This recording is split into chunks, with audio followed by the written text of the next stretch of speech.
Hi guys, this is Rinku here and today we are going to talk about acting.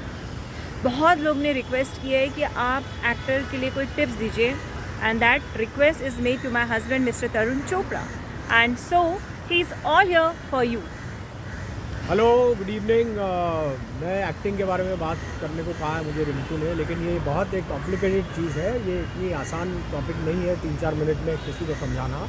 लेकिन मैं कुछ tips दे सकता हूँ आपको. उस टिप्स को आप फॉलो कीजिए, हो सकता है आपको फ़ायदा हो जाए. तो सबसे पहले तो टिप ये है कि आपको अपनी वोकेबलरी, अगर आप एक्टर बनना चाहते हैं तो आपकी वोकेबलरी आपको इम्प्रूव करनी है. आपकी लैंग्वेज और वोकेबलरी, ठीक है. आपका कमांड होना चाहिए, इसके ऊपर कंट्रोल होना चाहिए, इसके ऊपर इंग्लिश और हिंदी दोनों लैंग्वेज में, और कोई भी अदर लैंग्वेज जो आप चाहते हो. लेकिन अगर इंग्लिश हिंदी मेन जो लैंग्वेजेस हैं हमारी इंडस्ट्री में, उसको आप मास्टर कीजिए. और इसको करने का बहुत ही आसान तरीका है. आपको पेपर पढ़ना है, सिंपल. सुबह उठ के 10 मिनट पेपर पढ़िए रोज़, और इसको 2-3 महीने तक कीजिए. आपकी ऑटोमेटिकली वोकेबलरी और कमांड इंग्लिश और हिंदी लैंग्वेज में इम्प्रूव होती जाएगी. आप देखेंगे थोड़ा सा और करेंगे और इम्प्रूव हो जाएगी. तो बहुत ही, इसमें कुछ खर्चा नहीं है, बहुत ही सिंपल चीज़ है. और इसमें आपको सिर्फ अपने एफर्ट लगानी है. अब पेपर पढ़िए, बस इतना ही करना है आपको, ठीक है. नंबर 1. नंबर 2 जो है, आपको अपनी मेमोरी इम्प्रूव करनी है. मेमोरी इम्प्रूव कीजिए, और इसमें जो है बड़े बड़े पैसेजेस लीजिए, टेक्स्ट लीजिए, ग्रामर के का टेक्स्ट लीजिए, प्रोज का टेक्स्ट लीजिए, और उसको मेमोराइज़ कीजिए. इसका रिहर्सल कीजिए. You mean dialogues? हाँ, डायलॉग बाजी, हाँ, बेसिकली लंबे टेक्स्ट, कुछ भी हो सकता है. It can be out of text book, can be out of a novel. Memory आपको बढ़ानी है, क्योंकि इसके लिए मैं क्यों कह रहा हूँ ये, क्योंकि अगर आपकी, जब आप एक्टिंग कर रहे हैं, आपका ध्यान अगर लाइंस को याद करने में जा रहा है, तो आप परफॉर्मेंस नहीं दे पाएंगे.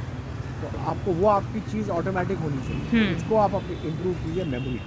तीसरी चीज़ जो टिप है, वो सबसे इम्पॉर्टेंट टिप है, वो ये है कि जब देखिए एक्टिंग जो है वो बहुत एक स्पेसिफिक चीज़ होता है, वो जनरल नहीं होता. ऐसा मत सोचिए कि आप सुबह एक दिन उठेंगे और सोचेंगे मैं एक्टर बन जाऊंगा और आपको चांस मिल जाएगा और एक्टर बन जाएंगे और जाके एक्टिंग करने. ऐसा नहीं है. आपको उसमें कुछ एफर्ट डालना है समझने के लिए कि आप क्या परफॉर्मेंस कर रहे हैं, और परफॉर्मेंस भी जो आप कर रहे हैं, क्या किरदार निभा रहे हैं. आपको एक किरदार मिलेगा always. Acting is about playing a character. That is the main definition of acting, ठीक है. तो वो आप कैसे करेंगे, वो कैरेक्टर को आप कैसे समझेंगे. अभी इसमें मैं आपको एक एग्जांपल देता हूँ. बहुत ही सिंपल एग्जांपल है, लेकिन आपको समझ में आएगा. अगर मैं आपसे एक सवाल पूछूँ, आप में से कोई भी हो, अगर मैं एक सिचुएशन आपको देता हूँ कि हो सकता है आपने कुछ गलत काम किया हो और आप पकड़े गए, तो आपकी माँ उस सिचुएशन में आपको क्या बोलेंगी, उनका क्या रिएक्शन होगा. अब ये जो है, इसका आंसर आप सबको पता है, और आपके सबके दिमाग में ये आंसर आ रहा होगा अलग अलग. अब इसमें मेन पॉइंट करने वाली ये है कि आपको कैसे मालूम कि आपकी माँ जो है वो ऐसे रिएक्शन देगी. आपको पता है ये बात, ठीक है ना, क्योंकि आप अपनी माँ को जानते हैं. लेकिन आपकी माँ जो है वो एक अलग पर्सन है, अलग कैरेक्टर है. और आप अपनी माँ के बारे में ये बोल सकते हो क्योंकि आप उन्हें जानते हो, क्योंकि आप उनके साथ जिए हो, उनके साथ आपने टाइम स्पेंड किया है, उनके कैरेक्टर को आप समझ रहे हो. तो यही करना है आपको. एक जो भी कैरेक्टर आप प्ले कर रहे हो, उनको समझना है, उनके बारे में इंफॉर्मेशन गैदर करनी है. जितनी इन्फॉर्मेशन आप ज़्यादा गैदर करोगे, उतना आप कैरेक्टर को समझोगे और उतना आप उसको परफॉर्म कर पाओगे, ठीक है.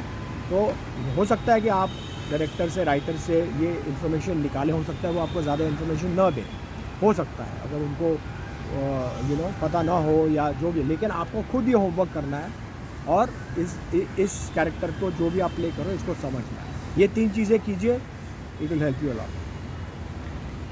So yes my guys, and I am sure आपको कुछ थोड़ा टिप्स मिले होंगे, और धीरे धीरे करके और भी वो टिप्स देंगे, आपके साथ शेयर करेंगे. आप प्लीज़ देखते रहिए, लाइक करिए और शेयर करिए.